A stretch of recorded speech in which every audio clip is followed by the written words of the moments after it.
ابھی پچھلی جو نشست رہی ہے ہماری 2 نشستیں، اس میں نے ایک بہت ہی اہم اور نازک مسئلہ آپ کے سامنے رکھا، وہ یہ ہے کہ قرآن مجید کو بغیر طہارت کے مس کرنا، چھونا، یہ جائز نہیں ہے۔ یہ متفق علیہ مسئلہ ہے تقریباً کا لفظ اس لیے میں نے استعمال کیا کہ کچھ اہل علم اس کے جواز کے قائل ہیں، لیکن جو اس سے پہلی والی یا اس سے پہلی کی جو نشست میری مفصل سنے ہوں گے، انہیں اندازہ ہوگا کہ جو حجاز کے علماء ہیں، یمن کے علماء، اور جو ہے عراق اور ملک شام، مصر کے علماء، خراسان کے علماء، سبھی اہل علم سوائے داؤد ابن علی الازبہانی ایک فرد کو چھوڑ کر کے بقیہ سبھی اہل علم اس بات پر متفق ہیں کہ قرآن مجید کو بغیر طہارت کے نہیں چھونا چاہیے، چاہے وہ طہارت کا تعلق حدث اکبر سے ہو یا حدث اصغر سے ہو۔ بات پڑھنے کی نہیں ہے، ایک شخص جنوبی ہے، قرآن پڑھ سکتا ہے، حائضہ قرآن پڑھ سکتی ہے، بلکہ منع کی کوئی دلیل ہی نہیں ہے۔ بات آتی ہے چھونے کی، مصحف کو ہاتھ میں لینے کی، ہاتھ میں لے کر کے پڑھنے کی، تو ایسی صورت میں نے یعنی جن قرآن مجید کی آیات کریمہ سے، احادیث مبارکہ اور صحابہ کے آثار، اور اس سلسلے میں جو یعنی اہل علم کے جو موقف ہیں، اہل علم کی جو اسماء گرامی ہیں، ایک بڑی فہرست میں نے آپ کے سامنے جو ہے ذکر کر دی ہے، جس کا خلاصہ یہ ہے کہ قرآن مجید کو بغیر طہارت کے نہیں چھونا چاہیے، یہی اصل ہے۔ لیکن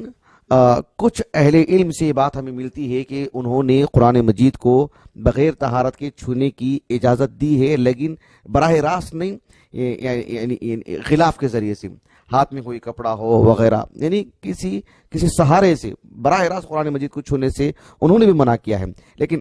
اجازت دی ہے کسی وسیلے سے، یعنی کسی کپڑے سے چھونے سے متعلق۔ لیکن یہ موقف بھی مرجوح ہے، دلائل سے ٹکراتا ہے۔ پچھلی نشست سننے کے بعد یہ بات پھر ہمارے سامنے بالکل واضح ہو جاتی ہے کہ ایک موقف ضرور ہے، ایک قول ضرور ہے، لیکن یہ راجح قول بالکل بھی نہیں ہے۔ میں دہرانا نہیں چاہتا ہوں، پچھلی جو باتیں ہیں آپ سن لیجئے گا، آپ کو معلوم ہو جائیں گے انشاءاللہ۔ یہ حافظ ابن عبد البر رحمہ اللہ کے حوالے سے میں نے جو باتیں آپ کے سامنے رکھی ہیں کہ آپ نے یعنی علماء الامصار، چاہے وہ مدینے کے ہوں، عراق اور شام کے ہوں، اور آپ نے ایک لمبی فہرست گنوائی اہل علم کی جنہوں نے اس بات کو یعنی سختی کے ساتھ کہا کہ قرآن مجید کو بغیر طہارت کے نہیں چھونا چاہیے، مطلقاً، چاہے اس کے ہاتھ میں کپڑا ہو نہ ہو، غلاف ہو نہ ہو، مطلقاً نہیں چھونا چاہیے، اور یہی درست اور راجح مسئلہ ہے۔ ابن عبد البر رحمہ اللہ نے التمہید، جس کا میں نے حوالہ دیا تھا، کچھ سطروں کے بعد بلکہ ایک دوسرے صفحے میں انہوں نے اس بات کو لکھا ہے کہ کچھ اہل علم، جس میں سے آپ نے 2 نام لیے ہیں، ایک نام ہے الحکم ابن عتیبہ جو کوفہ کے عالم ہیں، اور دوسرا نام انہوں نے لیا ہے حماد ابن ابی سلیمان، یہ بھی کوفہ کے علماء میں سے ہیں، اور نہایت بڑے عالم دین ہیں، معتبر علماء میں سے ہیں، مستند علماء میں سے ہیں، عظیم فقہا میں شمار ہوتا ہے ان دونوں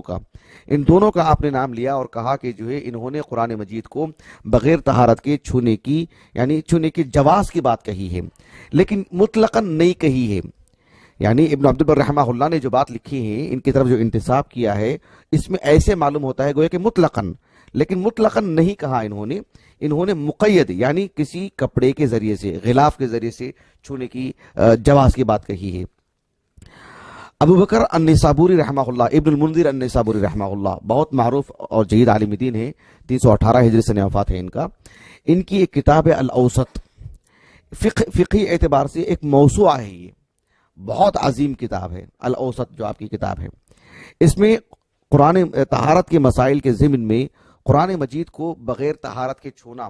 اس سلسلے میں ایک تو وہ موقف آپ نے ذکر کیا جسے میں نے ذکر کر دیا ہے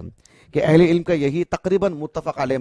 مسئلہ ہے کہ قرآن مجید کو بغیر طہارت کے نہیں چھونا چاہیے، لیکن آپ نے الحکم ابن عتیبہ یہ کوفہ کے عالم ہے، میں کوفہ کے عالم کی بات اس لیے نشاندہی کر رہا ہوں کہ صرف یہ موقف ہمیں کوفہ کے سبھی علماء کا نہیں، کوفہ کی چند علماء سے ہی ہمیں یہ موقف ملتا ہے، حالانکہ کوفہ کے علماء میں سفیان ابن سعید الثوری ہیں، دیگر اصحاب علم بھی ہیں، ان کا یہ موقف نہیں ہے۔ کوفہ کے چند علماء، جتنے بھی میں آپ کے سامنے نام لوں گا، یہ وہی علماء ہیں جو کوفہ ہی کے علماء ہیں، لیکن ہیں نہایت بڑے علماء میں آپ کا شمار ہوتا ہے۔ الحکم ابن عتیبہ 115 یا 113 ہجری سے وفات ہے آپ کا، بہت عظیم المرتبہ عالم دین۔ حماد ابن ابی سلیمان امام ابو حنیفہ رحمہ اللہ کے یعنی معروف اساتذہ میں آپ کا شمار ہوتا ہے، 120 ہجری سے وفات ہے، کوفہ کے علماء میں سے ہیں۔ ان دو اصحاب علم نے یہ کہا کہ قرآن مجید کو بغیر طہارت کے چھو سکتے ہیں، لیکن کپڑے کی وساطت سے، یعنی کپڑا ہونا چاہیے، غلاف ہونا چاہیے، کوئی وسیلہ ہونا چاہیے، پاک اور طاہر کوئی چیز ہو، اس کی وساطت سے اس کو چھونا چاہیے۔ یہ مقید بات آپ نے کہی ہے، یعنی ان یمس المصحف بعلاقتہ، علاقہ اس کو کہتے ہیں جو کوئی کپڑا وغیرہ جسے ہم جزدان وغیرہ کہتے ہیں نا، ہمارے پاس یا کوئی رحال میں قرآن رکھا ہوا ہو اس کو لے کر کے کہیں رکھیں، یا اس پر کپڑا لپیٹ کر، یعنی مصحف جو ہمارے پاس جو کاغذات کی روشنی میں ہے، یعنی غلاف جسے ہم کہتے ہیں، اٹا جو ہوتا ہے، اس اعتبار سے آپ نے اجازت نہیں دی، بلکہ وہ کپڑے میں لپیٹا ہوا ہو، اس سہارے سے اس کو چھونا، اس کو رکھنا، یہ اس کی اجازت دی ہے حماد ابن ابی سلیمان اور جو ہے الحکم ابن عتیبہ نے رحمہ اللہ۔ اس کو آپ جو ہے دھیان سے سنیے گا اس بات کو، تو یہ مطلق نہیں اجازت دی ہے بلکہ مقید اجازت دی ہے۔ اس کی سب سے واضح دلیل یہ ہے کہ امام ابو داؤد رحمہ اللہ، سلیمان ابن الاشعث معروف عالم دین السجستانی صاحب السنن، جو سنن ابی داؤد جو حدیث کی کتاب ہے، ان کے فرزند ہیں ابو بکر، عبداللہ نام تھا ان کا، ابو بکر کنیہ سے مشہور ہیں، ابو بکر ابن ابی داؤد، یعنی ابو داؤد رحمہ اللہ کے فرزند۔ ان کی کتاب ہے کتاب المصاحف، مصحف سے متعلق یعنی ایک عجوبہ ہے یہ کتاب، ماشاءاللہ اتنا مطلب احاطہ کیا متعدد مسائل پر انہوں نے۔ اس میں مصحف کو بغیر طہارت کے چھونے کا جو مسئلہ ہے وہ بھی بہت مفصل لکھا آپ نے، جو باتیں ہم نے آپ کے سامنے ذکر کر دی ہیں اسے بھی انہوں نے لکھا ہے۔ ایک زائد بات جو آج کے درس سے متعلق ہے، انہوں نے اپنے استاذ جو بہت ہی معروف سند ہے، بصری سند ہے، محمد بن بشار، اور وہ اپنے استاذ محمد بن جعفر جو غندر کے نام سے معروف ہیں، لقب سے معروف ہیں، اور وہ اپنے معروف استاذ امام شعبہ سے رحمہ اللہ، امام شعبہ رحمہ اللہ نے الحکم ابن عتیبہ اور حماد ابن ابی سلیمان ان دونوں کے حوالے سے اس بات کو لکھا ہے کہ ان دونوں اصحاب علم نے اس بات کو جائز قرار دیا ہے کہ قرآن مجید کو بغیر طہارت کے مصحف کو چھونا بغیر طہارت کے چھو سکتے ہیں، لیکن بعلاقتہ یا بغلاف، ایک غلاف سے، ایک کپڑے کی مدد سے، کسی سہارے سے ہی چھونا چاہیے جو از خود طاہر ہو، پاک کپڑا ہو، پاک کپڑے سے اس کو چھونا چاہیے، چھو کر کے کبھی یہاں سے وہاں رکھنا ہو یا اس کو لے کر کے کھول کر کے پڑھنا ہو، اس کی مدد سے۔ یعنی مقید انہوں نے کہا ہے، مطلقاً اجازت نہیں دی ہے، یہ میں آپ کو کہنا چاہ رہا ہوں، بھلے ہی یہ موقف بھی مرجو ہے، یہ موقف راجح نہیں ہے۔ اللہ سبحانہ وتعالی نے فرمایا لا یمسہ الا المطہرون، بھلے ہی اس سے مراد الملائکہ ہے، لیکن اس آیت کریمہ سے استدلال کیا گیا، وہ استدلال کی نوعیت کیا ہے اس پر میں نے مستقل پچھلا درس میں نے آپ کے سامنے دیا ہے کہ نوعیت کی استدلال کی نوعیت کیا ہے۔ اور پھر سبھی اہل علم اس بات کے قائل ہیں، صحابہ میں، تابعین میں، تبع تابعین میں، بعد میں ائمہ اربعہ، پھر بھی جو ہے تقریباً جتنے بھی ہم نے اہل علم کے آپ کے سامنے نام لیے ہیں جو دنیا کے معروف علماء میں سے ہیں اور دور حاضر کے بھی معروف جو مفتی حضرات ہیں، دنیا بھر کی میں بات آپ کو کر رہا ہوں عالمی سطح کے، سبوں نے یہی بات کہی ہے کہ بغیر طہارت کے مصحف کو نہیں چھونا چاہیے۔ پڑھنے کی جواز کی بات الگ ہے، ہاتھ میں مصحف لے کر کے پڑھنا بغیر طہارت کے، چاہے وہ طہارت حدث اکبر ہو چاہے وہ حدث اصغر ہو، غسل کی ضرورت ہو چاہے صرف وضو کی ضرورت ہو، کسی طور پر بھی طاہر ہونا چاہیے، پھر تبھی وہ جو ہے وہ مصحف کو ہاتھ میں لے سکتا ہے۔ لیکن یہ تکلف کے جو ہے مطلب کسی کپڑے کے سہارے سے اس کو لے کر کے بیٹھ کر کے پڑھے، یہ مرجو قول ہے، یہ درست قول نہیں ہے۔ جو کوفہ کے چند اصحاب علم سے ہمیں یہ بات ملتی ہے، جیسے کہ میں نے آپ کے سامنے رکھا ہے، کوفہ کے ہی کے چند اصحاب علم کا یہ موقف ہے۔ ایک کتاب ہے جو ہمارے پاس تو موجود نہیں ہے، المکتبۃ الشاملہ میں موجود ہے، مختصر اختلاف العلماء، یہ امام ابو جعفر الطحاوی کی کتاب ہے رحمہ اللہ۔ امام ابو جعفر الطحاوی رحمہ اللہ فقہی اعتبار سے ایک حنفی عالم ہیں، ان کی سبھی کتابیں اس بات پر دال ہیں کہ جو آپ خالص ایک حنفی عالم ہیں، یعنی فقہی اعتبار سے فروعی مسائل میں۔ امام ابو جعفر الطحاوی رحمہ اللہ نے یہ جو کتاب ہے مختصر اختلاف العلماء، جو دارالبشائر الاسلامیہ سے چھپی ہے، جو میرے پاس موجود ہے الشاملہ میں، الشاملہ میں میرے پاس موجود ہے، مطلب سبوں کے پاس ہو سکتی ہے، وہ الشاملہ کی مدد ہی سے میں نے اس کو پڑھا ہے، تو اس میں بھی انہوں نے صاف لفظوں میں کہا کہ قال اصحابنا، یعنی ہمارے اہل علم نے کہا، ہمارے اصحاب علم نے کہا، جن میں سے انہوں نے الحکم ابن عتیبہ اور حماد ابن ابی سلیمان ان دونوں کا نام لیا ہے، کہا کہ یجوز ان یمس المصحف بعلاقتہ اور بغلاف، یعنی غلاف کی مدد سے، علاقہ کہتے ہیں جزدان ہمارے پاس جو ہوتا نا، جو کپڑے میں لپیٹ کے ہم رکھتے ہیں،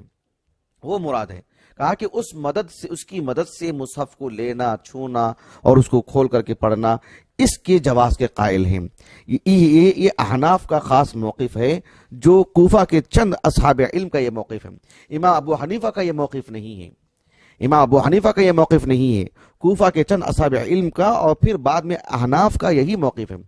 آپ دیکھیں فتاوی دارالعلوم دیوبند میں جو مولانا عزیز الرحمان، مفتی عزیز الرحمان عثمانی رحمہ اللہ،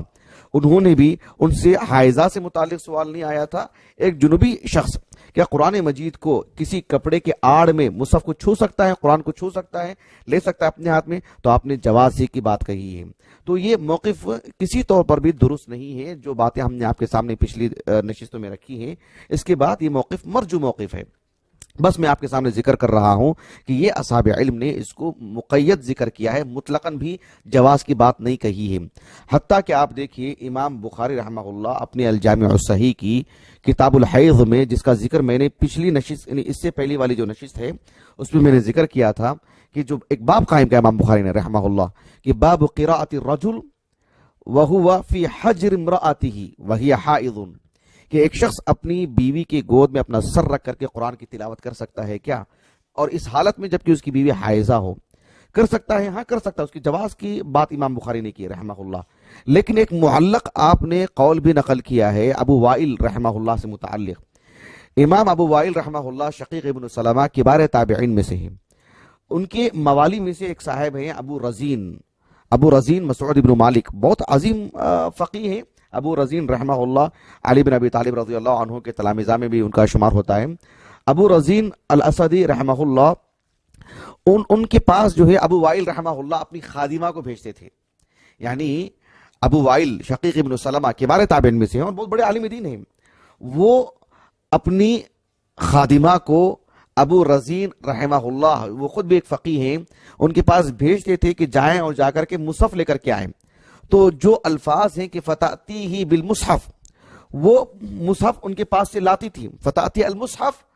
فتمسکہ بعلاقتہ، اور ایک اس کا جو جزدان ہوتا تھا اس کی آڑ سے مصحف کو پکڑ کر کے لاتی تھی وہ،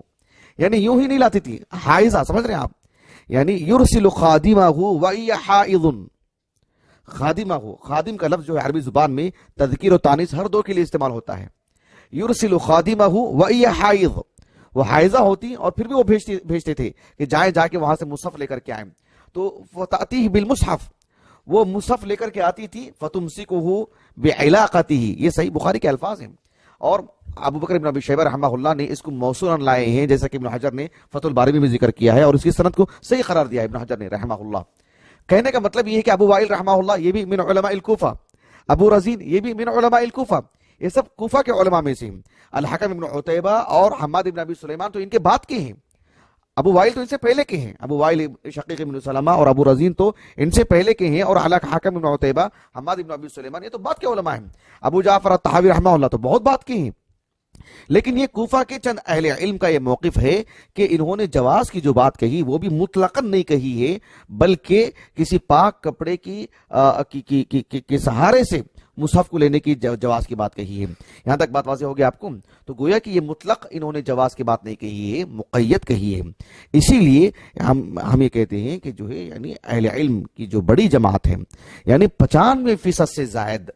جو ہم نے آپ کے سامنے نام ذکر کیے ہیں، دوبارہ ہم اس کی حاجت نہیں محسوس کرتے، ان سبھی اہل علم کا یہ متفقہ معاملہ ہے، دور حاضر کے بھی جو بڑے اصحاب علم ہیں سبوں کا یہی موقف ہے کہ جو ہے قرآن مجید کو بغیر طہارت کے مس نہیں کرنا چاہیے، نہیں چھونا چاہیے۔ ایک بات یہاں تک ایک بات ہو گئی۔ البتہ اتنی بات ہے کہ یعنی خاص کر حائضہ سے متعلق، سبوں سے متعلق نہیں، اگر ایک شخص جنوبی ہو تو وہ علی الفور طاہر ہو جائے اور طہارت حاصل کر لیا اور وہ قرآن مجید کو ہاتھ میں لے اپنی۔ دیکھیں دھیان دیجئے گا، ایک ہے قرآن مجید کی تلاوت کرنا، پڑھنا اپنے حافظے کی روشنی میں، اس پر کسی طرح کی ممانعات نہیں ہے، وہ اللہ تعالیٰ کا ذکر و اذکار کرے، چاہے وہ حائضہ ہو، قرآن مجید پڑھتی رہے، اس میں کوئی ممانعات نہیں ہے، ممانعات کی کوئی دلیل ہی نہیں ہے۔